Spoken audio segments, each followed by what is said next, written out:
আইনের প্রয়োগের পাশাপাশি সামাজিকভাবে জনসচেতনতা বৃদ্ধির মাধ্যমে মাদকের ব্যবহার কমানো সম্ভব বলে মন্তব্য করেন পুলিশের মহাপরিদর্শক AKM শহীদুল হক। রাজধানীর সিরদাপ মিলনায়তনে ডিবেট ফর ডেমোক্রেসির সপ্তাহব্যাপী মাদক বিরোধী বিতর্ক উৎসবে তিনি কথা বলেন। তিনি বলেন, আইন শৃঙ্খলা বাহিনীর সদস্যরা প্রতিনিয়ত মাদকের বিরুদ্ধে অভিযান চালিয়ে যাচ্ছে, তবুও এর বিস্তার ঠেকানো যাচ্ছে না। এর জন্য সামাজিকভাবে প্রতিরোধের উপর গুরুত্ব দেন তিনি।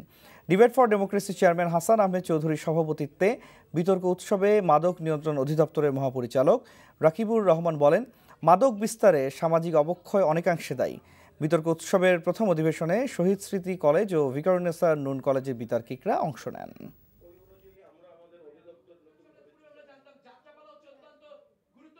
আমরা সাপ্লাই বন্ধ করার জন্য অ্যাডমিনিস্ট্রেটিভ এবং আইনগত ব্যবস্থা নিয়েছি, পাশাপাশি চাহিদা কমানোর জন্য আমরা অ্যাওয়ারনেস প্রোগ্রামগুলি করছি। আর এইগুলি যেহেতু ব্যাপক জনগোষ্ঠীর সাথে সম্পৃক্ত, এটা ব্যাপক জনগোষ্ঠীকেই একটা সামাজিক আন্দোলনের মধ্যে নিয়ে আসতে হবে এই মাদকের বিরুদ্ধে।